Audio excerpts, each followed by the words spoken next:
Se a palavra me foi concedida, não me resta outra opção a não ser usá-la. E eu gostaria, nessa oportunidade, de conversar com o senador Wellington, que está no plenário, com Vossa Excelência, que preside a nossa reunião, e com a senadora do Rio Grande, Ana Amélia, sobre esta questão dos royalties, a sua distribuição para todos os estados brasileiros, a sua concentração nos estados, eu não diria produtores, mas nos estados que ficam perto das regiões produtoras. Porque cá entre nós, a jurisdição do município e de um estado começa e termina no quebra-mar. Dali para frente é mar territorial brasileiro. E se fala muito no impacto que a produção causa nos municípios limítrofes e nos estados. Ora, o impacto, sem a menor sombra de dúvida, é positivo. A indústria petroleira paga impostos e paga os mais altos salários disponíveis no país hoje. Então, como presidente da Comissão de Educação, senador Moca, eu assumo uma posição que seria muito importante que nós distribuíssemos esses royalties por todo o país, mas que nós não dispersássemos o seu uso. Eles não podem se transformar em fontes luminosas, em pequenas obras municipais. E nós temos a oportunidade de destinar 100% dos royalties para a educação. Mas quando destinamos 100% dos royalties para a educação, nós estamos destinando a todos os municípios e todos os estados brasileiros, só que esse recurso vai carimbado. Eu acho que há um consenso, senadora Ana Amélia, no Congresso Nacional, de que esta bandeira de 10% do produto interno bruto ser destinada à educação é importante. Há um consenso. Não encontrei um parlamentar ainda que dissesse o contrário disso. Mas, se nós vamos destinar 10% do produto interno bruto, é preciso que se saiba que o produto interno bruto, principalmente num país exportador que exporta commodities com a Lei Candir, não tem rigorosamente nada a ver com a arrecadação tributária. Então, se nós falamos em 10% para a educação e não apontamos uma fonte, nós estamos submetendo esta proposta ao absurdo. E tudo que é absurdo não é cumprido. Eu lembro a vocês da disposição constitucional que estabelecia um máximo de 12% ao ano de juros praticados no Brasil. Nunca foi cumprida. Um cheque especial chegou a pagar 450% ao ano, 200 e tanto por cento ao ano, e mesmo hoje os juros dos bancos continuam muito altos. Então, não adianta propor uma medida que não esteja calçada na realidade, que não seja factível. Nós podemos, sim, vincular os royalties do petróleo a uma proposta de educação. Ela seria distribuída por todo o Brasil. 10% do PIB é uma bandeira. 10% do PIB significa um acréscimo de 225 bilhões de reais, mais ou menos, no orçamento da educação. Os municípios, os estados, teriam compensação para atingir essa marca, que significa dobrar os investimentos de educação brasileiros, de cada município, de cada estado. Um município que investe hoje 25% teria que investir 50%. É evidente que, se não houver uma fonte externa, isso será absoluta e rigorosamente impossível. Então, a ideia dessa destinação me agrada, mas eu me pergunto por que esse entusiasmo súbito do governo com essa destinação, quando todos sabemos que há um consenso de 10% do PIB, ou seja, de dobrar os investimentos em educação no país. É muito simples, porque se as metas forem estabelecidas e os royalties forem distribuídos sem esta vinculação, o governo nos diz que terá então que mexer no orçamento da educação e da saúde. Não. O governo, se não tiver a fonte para dobrar a receita, deverá mexer no modelo econômico. O governo deverá mexer no superávit primário, acabar com esse pagamento absurdo de juros, essa proteção que os bancos têm no país e esse relativo comando, embora a presidente Dilma tenha resistido, que ainda continua sob a nossa política econômica. Então, de minha parte, eu acredito que nós devemos estabelecer vinculações orçamentárias ao tempo em que vinculamos a destinação progressiva dos royalties para a educação. Vejo também nessa mobilização dos estados dito produtores, que são limítrofes das zonas de produção, o interesse e o financiamento das petroleiras. Sempre que se inicia uma extração de petróleo no país, os impostos são baixos. Quando os lucros das petroleiras se avolumam, a tendência de um país é aumentar o royalty e aumentar a tributação. O Brasil, na época do Fernando Henrique, teve a menor tributação do planeta Terra. O Lula subiu a tributação. Mas, se essa arrecadação de royalties ficar concentrada no Rio de Janeiro, em alguns de seus municípios e no Espírito Santo, fica muito difícil falar em aumento de royalties e aumento de impostos, porque estará sobrando dinheiro para estas unidades da federação. Se os royalties são distribuídos, muda a perspectiva e a pressão social para o aumento da tributação e dos royalties se efetivará de forma concreta. Então, veja, nós temos algumas perspectivas diferentes aí. E, a meu ver, é inteligente, é necessária a concentração de recursos na mão de um projeto nacional, que seja o projeto da educação, uma vez que nós já estamos no ranking mundial, lá atrás, somos o penúltimo, quase o último país em qualidade de educação no mundo. Vamos tomar essa empreitada, esse empreendimento. Vamos reforçar a educação pública, mas não deixando que os royalties se dispersem em obras, pequenas obras municipais. O Brasil hoje não investe mais do que 3% do produto interno bruto em infraestrutura. A China investe 10, mais que 10. Os países que se desenvolvem no mundo têm investimentos dessa ordem. Então, a atomização dos recursos seria uma tolice, uma sandice. Mas a dispersão dos recursos para a administração dos 5.000 e tantos municípios brasileiros também não levaria a nada. É claro que nós temos que mexer na estrutura tributária. A arrecadação do Brasil se concentra a partir da Constituinte.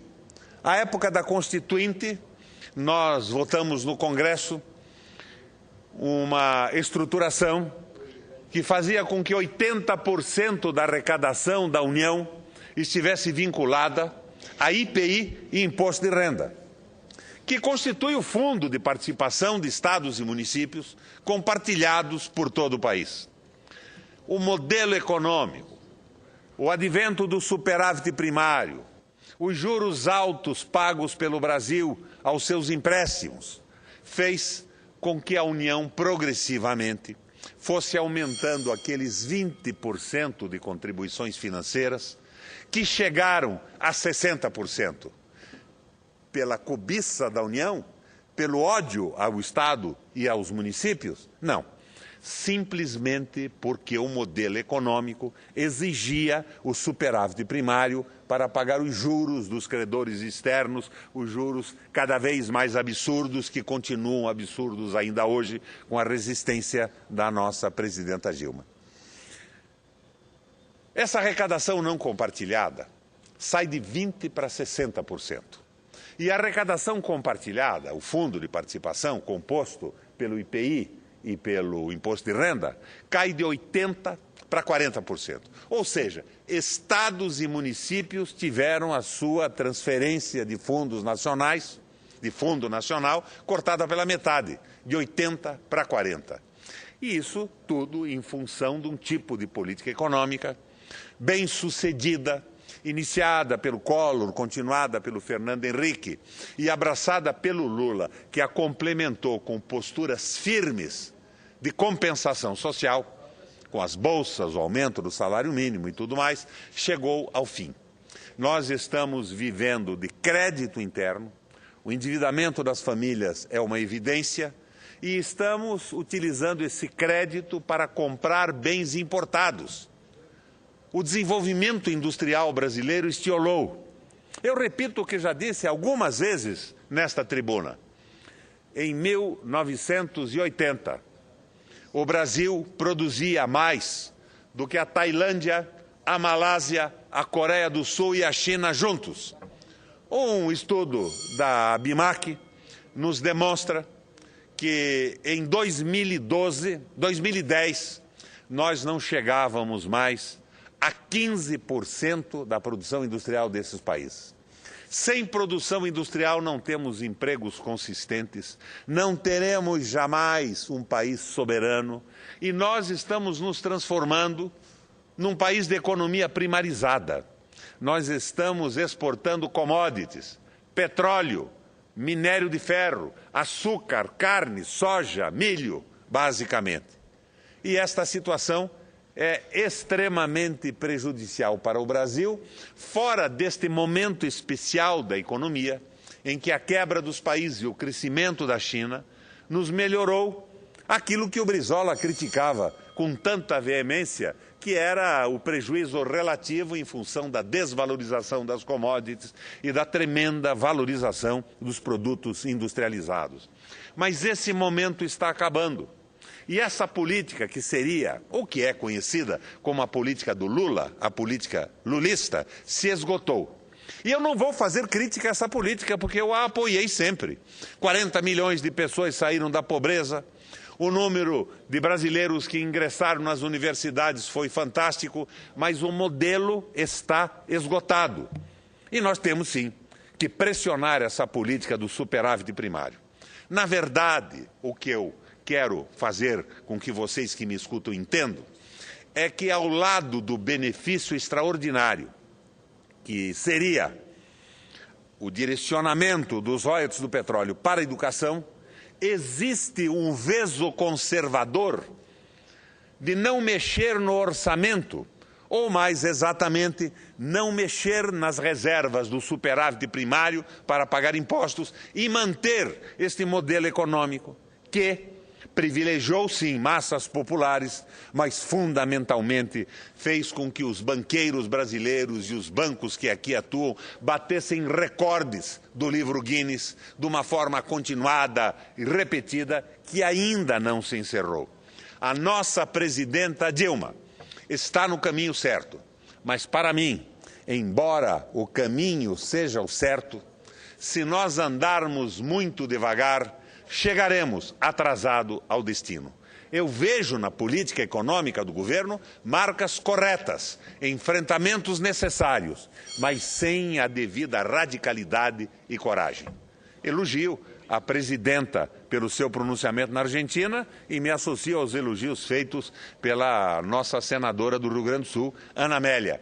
Mas nós precisamos de mais energia, de transformar definitivamente o Mercosul num suporte regional para enfrentarmos os grandes mercados. Senador Suplicy, todos os países do mundo estão jogando no modelo austero da senhora Merkel da Alemanha. Austeridade interna, redução de recursos para saúde, educação e previdência e um esforço de exportação das suas mercadorias. Nenhum deles quer exportar produtos industrializados de país algum, muito menos do Brasil e do Mercosul. Se nós não nos socorrermos na possibilidade desse mercado que se amplia com a entrada da Venezuela e com a inteligência e decisão da presidente na sua organização e consolidação, nós estaremos colocados definitivamente na situação de um mercado de mão de obra barata e de commodities. Exatamente o que queria a Companhia das Índias, em relação aos Estados Unidos, quando este reagiu na independência com a nova política norte-americana, com o Tratado das Manufaturas, com o investimento em inovação, com a industrialização do país. Não esquecendo, senador Suplicy, que tudo isso surge inspirado no Tratado de Methuen, que é o tratado feito pela Inglaterra com Portugal, onde Portugal tinha uma liberdade absoluta, sem tributação, para vender o seu vinho do Porto para a Inglaterra, que era muito pouco, e que a Inglaterra não comprava tanto, mas que abriu as suas fronteiras para a compra de produtos industrializados da Inglaterra, da Companhia das Índias, à época. E essa Companhia das Índias, vendendo produtos industrializados, drenou inclusive o ouro que Portugal tirava do Brasil, na época do seu domínio, da sua soberania sobre o nosso território, e que impediu definitivamente o desenvolvimento de Portugal, o que persiste até hoje. Então, senador Suplicy, nós temos que pensar, sim, na vinculação do royalty, nesse indicativo, nessa meta de 10% do PIB. Mas nós não podemos pensar que vamos resolver o problema da educação só com isso. Nós temos que mexer, sim, no modelo econômico de uma vez por todas, senão vamos nos transformar eternamente numa grande fazenda produtora de commodities e num país fornecedor de mão de obra barata. Com a palavra, para uma parte, senador Suplicy. A sua voz, senador Roberto Requião, é de grande relevância e, sobretudo, quando Vossa Excelência fala para o presidente Lula e para a presidenta Dilma Rousseff, porque Vossa Excelência muitas vezes aqui teceu críticas, mas como aqui fala para um amigo, para uma amiga, e apontando caminhos que podem ser melhores para o Brasil. Quero cumprimentá-lo e ao ministro Aloysio Mercadante pela audiência hoje realizada, em que o ministro Aloysio Mercadante, perante a Comissão de Educação e Comissão de Assuntos Econômicos, nos trouxe uma exposição muito interessante sobre os avanços que vêm sendo obtidos na área da educação e com os passos que estão sendo dados, mas conforme Vossa Excelência salienta, ainda vai ser necessário mais. E para isso é importante aqui este consenso sobre o qual Vossa Excelência menciona, quem sabe possamos de fato colocar os recursos do pré-sal nesta prioridade para ampliarmos consideravelmente o orçamento na área da educação, quem sabe de 90 bilhões para quase 200 bilhões, conforme mencionado pelo ministro Aloysio Mercadante. E isto não significa, senador, tirar um tostão dos estados e municípios. Significa simplesmente destinar os recursos do pré-sal para investimentos em educação. Certo. Vossa Excelência, que sabe muito bem do objetivo que tenho em mente sempre de também destinar uma parcela da riqueza gerada no Brasil para se prover uma renda básica para os 194 milhões, um dia vamos alcançar este objetivo, pode contar comigo com respeito a este objetivo. Nós iremos um dia ter o fundo necessário para este outro objetivo que avalio seja tão importante para o Brasil, no sentido de promovermos real desenvolvimento econômico, dignidade e liberdade real para todos. Cumprimentos a Vossa Excelência pela maneira com que aqui coloca suas observações a querida presidenta Dilma. Eu tento ver, senador Suplicy, sempre o que está por trás de cada proposta. E eu, com a tolerância do nosso presidente, gostaria de comentar também as críticas que estão fazendo à nova política energética do governo federal. Eu vejo nos jornais notícias de que o setor elétrico perdeu 55 bilhões de reais na valorização de suas ações. Mas que falácia! Eles estavam contabilizando a propriedade eterna das concessões federais. Concessão tem começo, meio e fim. Quando um setor concedido, como o setor de energia elétrica, chega ao fim, quando a concessão termina, ela reverte para a União, para o Estado e para o município. Mas eles estavam contabilizando como propriedade eterna, que poderia, com uma pressão e uma cachoeirice no Congresso Nacional, ser prorrogada com vantagens absurdas. E estavam querendo a continuidade da remuneração do investimento já amortizado. Mas eu, no entanto, discutindo essa questão com a minha assessoria econômica, proporei uma coisa um pouco diferente das prorrogações de concessão, complicadas prorrogações de concessão da presidenta Dilma Rousseff. O pessoal da assessoria do Ministério faz um cálculo e se propõe a reduzir em 16% o valor da energia elétrica de hoje. Eu faria diferente. Acabou a concessão. As empresas são públicas e essa concessão, senador Moca, se estiola em cerca de 22% da produção elétrica, hidrelétrica nacional num período curto de tempo. Acabou a concessão, a presidente cria um grupo de gestão dessas empresas, 5 pessoas, não mais, e contrata as próprias empresas que estão gerindo estas usinas amortizadas de concessão encerrada para operá-las. Eu fui governador do Paraná e, se a memória não me falha, eu posso dizer a vocês que a tal energia velha, a energia gerada por uma usina já amortizada, na saída da usina, tem um custo entre R$ 4 e R$ 7. A distribuição tem um custo entre R$ 4 e R$ 5. E a transmissão a mesma coisa.